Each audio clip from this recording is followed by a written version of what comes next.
Welcome to my channel. Today, I'm sharing a chilling tale from my own experience. This is a story about a child who begins conversing with an imaginary friend, only for his mother to uncover that this friend is a malevolent spirit trying to control her son. Brace yourself for a long, unsettling journey into the unknown.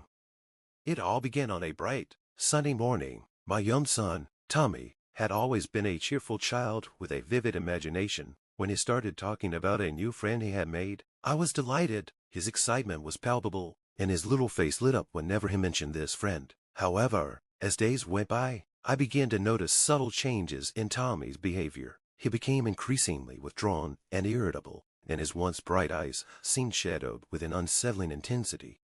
One evening, as I was tucking Tommy into bed, he mentioned his friend again. "He says we're special," Tommy whispered, a hint of fear in his voice. "He says he wants to keep us safe." I dismissed it as a child's fanciful thinking, but something about the way he said it sent a shiver down my spine.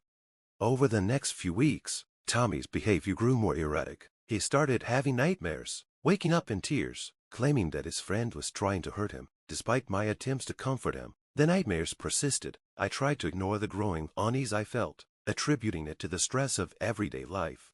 Then, one night, Tommy refused to sleep in his room. He insisted that his friend was angry and would hurt him if he stayed alone. I was at my wit's end, trying to figure out how to help my son. It was then that I decided to visit Dr. Miller, a renowned child psychologist known for dealing with unusual cases.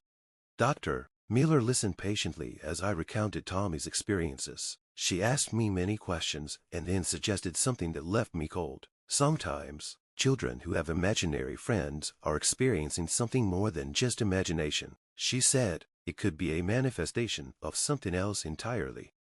Her words haunted me. I decided to delve deeper into Tommy's friend. I began researching everything I could about imaginary friends and supernatural phenomena. What I discovered was beyond anything I could have imagined.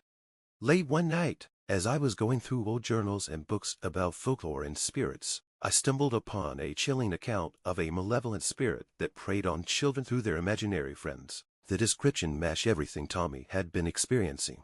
The whispers, the control, my fear. The realization hit me like a punch to the gut. Tommy's friend was not just a figment of his imagination, but an evil entity trying to possess him. Desperate to save my son, I sought the help of a spiritual advisors. The advisors confirmed my worst fears. The entity had been feeding off Tommy's fear and was attempting to take control of him. To combat this dark presence, we had to perform a ritual to banish it from our lives. The night of the ritual was tense. We gathered in Tommy's room, the air heavy with apprehension. The advisors chanted ancient incantations, while I held Tommy close, trying to shield him from the growing darkness. The room seemed to close in on us, and Tommy's screams of terror pierced the silence. As the ritual reached its climax, a chilling wind swept through the room. The presence that had once felt so oppressive began to wane. Tommy's cries softened, and the oppressive atmosphere lifted. Exhausted and shaken, I clung to my son, thankful that the nightmare was over. In the days that followed, Tommy slowly returned to his old self. The nightmare ceased, and he began to smile again, but the experience had left an indelible mark on me. I had faced a darkness that threatened to consume my child, and while we had emerged victorious, I knew I would never forget the terror that had once haunted our home. This experience was a stark reminder of how the unseen world can intrude upon our lives in the most unexpected ways. It taught me to be vigilant and to trust my instincts, no matter how far-fetched they may seem. As the days turned into weeks, life gradually returned to normal. Tommy's room, once a place of fear, became a sanctuary of safety and comfort again. Yet, I found it impossible to shake the lingering sense of unease. Despite the banishment of the malevolent entity, I couldn't escape the feeling that something had irrevocably changed within me.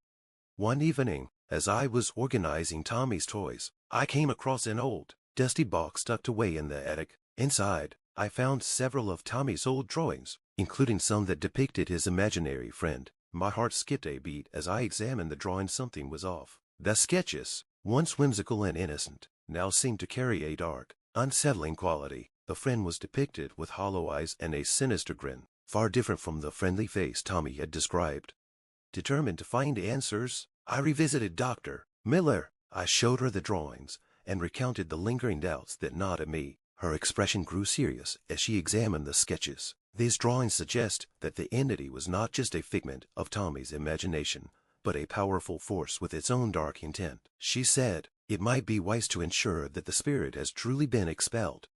With renewed urgency, I contacted the spiritual advisors who had performed the ritual. He agreed to conduct another cleansing of our home to ensure no trace of the entity remained. The night of the cleansing was tense, but the ritual was performed with meticulous care. As the advisors worked, I felt an overwhelming sense of relief wash over me, as if the final vestiges of the darkness were being driven away.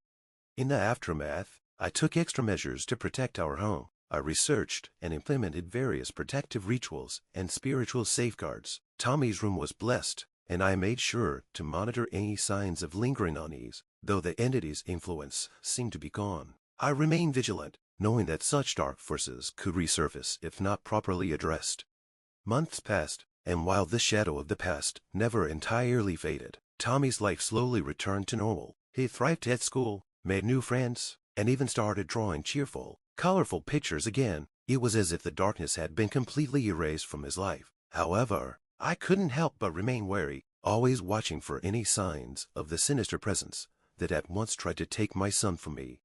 This harrowing experience taught me the importance of vigilance and the need to trust one's instincts, even when faced with the most unsettling of circumstances. It also reminded me of the power of the unknown and the need for both spiritual and emotional strength in confronting such threats. Our encounter with the malevolent spirit was a reminder of the fragile line between reality and the supernatural, and how easily it can be crossed. In sharing this story, I hope to offer insight and caution to others who may face similar challenges. The world is filled with mysteries, some of which are darker than we could ever imagine. And though we may never fully understand the forces that lurk in the shadows, we must remain steadfast in our resolve to protect ourselves and our loved ones from their grasp.